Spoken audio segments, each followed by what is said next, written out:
Fala pessoal, como é que vocês estão? Espero que bem. Sejam muito bem-vindos e como vocês já viram no título do vídeo, hoje a gente vai falar sobre dois crimes muito importantes do Código Penal. Então pega o seu caderno e a sua caneta e vem descomplicar o direito comigo.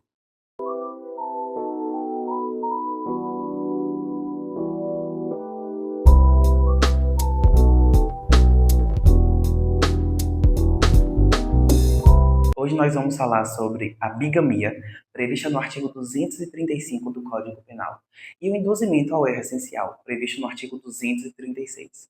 Ambos os crimes, eles trazem aspectos do casamento e da boa-fé nas relações conjugais. A gente vai começar com o crime de bigamia, que está lá no artigo 235 do Código Penal. A letra da lei fala que contrair alguém sendo casado, novo casamento, pena de reclusão de 2 a 6 anos. Em outras palavras, pessoal, alguém que já possui um vínculo matrimonial não pode, sem estar viúvo ou divorciado, contrair um novo casamento. Uma vez que o sistema brasileiro ele é monogâmico, une-se aqui a vigência de 2 casamentos, ou seja, na esfera civil. Portanto, casamentos religiosos e uniões estáveis não configuram a bigamia. O princípio da tipicidade estrita, ele proíbe a analogia e malum partem. Então percebam que abranger a união estável, por exemplo, seria analogia, e nesse caso, in malum partem, que não é admitido no nosso sistema penal vigente. Então, só para revisar, pessoal, contrair alguém sendo casado, novo casamento. Aqui a gente consegue perceber que o delito ele precisa de 2 agentes. A gente precisa se casar com alguém. O sujeito ele vai precisar contrair um novo casamento com uma nova pessoa. Dessa forma, o delito ele é plurissubjetivo. E o parágrafo primeiro ele traz uma variação de pena para esse terceiro, essa pessoa que entra no casamento. Mas não será em todas as hipóteses que esse terceiro vai ser penalizado.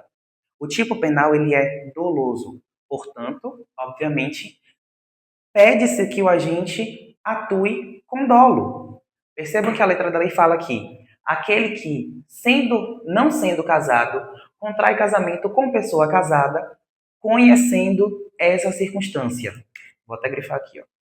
Conhecendo essa circunstância. É punido com reclusão ou detenção de 1 a 3 anos. Percebam que essa pena ela varia de acordo com a gravidade do delito. Nesse caso, além de estar infringindo a lei, o agente ele fere uma confiança com seu cônjuge. E no segundo caso, a pessoa só age de má fé, pois ela está contraindo um vínculo matrimonial com uma pessoa que já é casada. Então percebam que tem essa diferença na pena. Já no parágrafo 2º, traz para a gente uma excludente de tipicidade. O que seria isso? A letra da lei fala que, anulado por qualquer motivo o primeiro casamento ou por outro motivo que não a bigamia, considera-se inexistente o crime. Vou grifar para vocês. Anulado por qualquer motivo o primeiro casamento ou por outro motivo que não a bigamia, considera-se inexistente o crime. Ian, mas eu não entendi nada desse segundo parágrafo. Calma, não precisa se desesperar. A letra da lei ela pode ser confusa às vezes, mas vamos destrinchar isso aqui. Percebam-se que se o primeiro casamento for invalidado por qualquer motivo, ou se a bigamia ela for desconsiderada, o crime não se torna mais aplicável. Já que nesse caso, a bigamia ela vai se tornar irrelevante juridicamente, se não houver um primeiro casamento válido. Portanto, gente, a bigamia ela abrange tanto quem comete a duplicidade do casamento, quanto quem participa dessa duplicidade de forma consciente. Assim, a pena, como eu havia dito, ela vai variar de acordo com a gravidade da infração, pois fere tanto a confiança quanto a legalidade do vínculo matrimonial. Eu sei que muitos de vocês devem estar se perguntando agora: se a duplicidade do casamento é vedada pela lei, como é que uma pessoa vai contrair um novo casamento?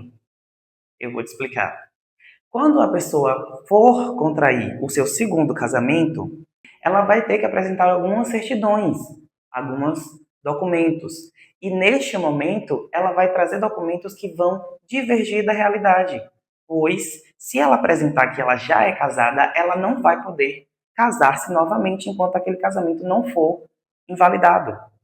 Compreendem? Então, neste momento, o sujeito ele vai estar cometendo um outro crime chamado de falsidade ideológica, prevista lá no artigo 299 do Código Penal. Mas não é o tema do nosso vídeo de hoje. Eu estou trazendo isso porque a doutrina ela entende que a falsidade ideológica ela é um meio para que a bigamia ocorra. Dessa forma, ocorre um princípio da conjunção.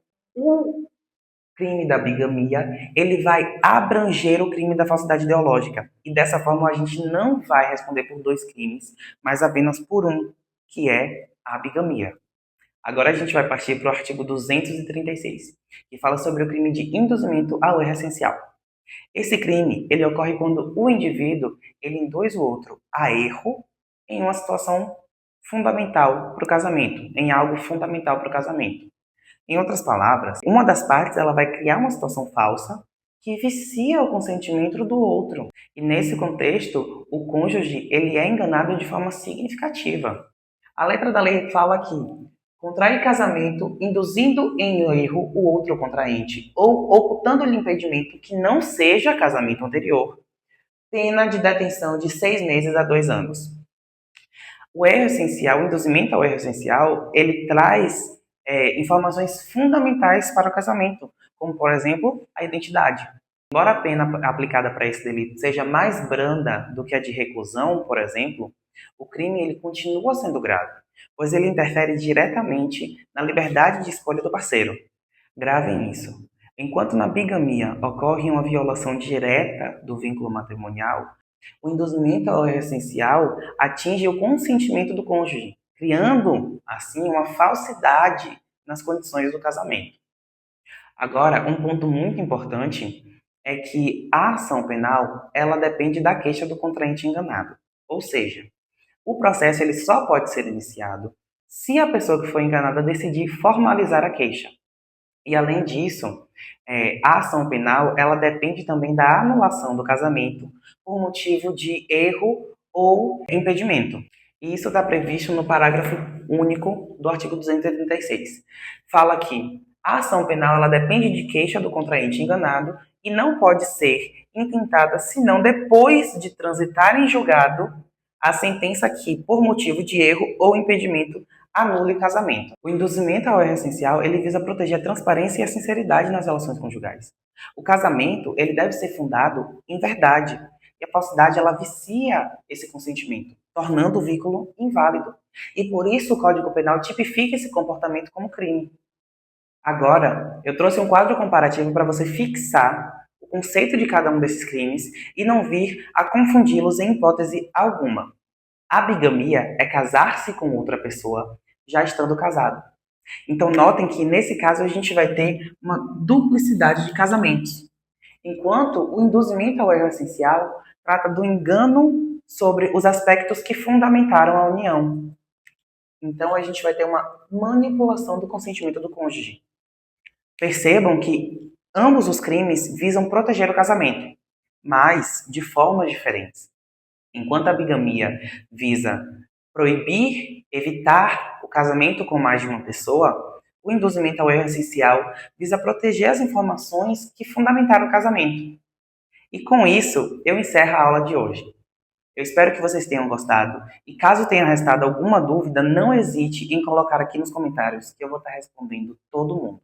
E eu te vejo no próximo vídeo. Tchau!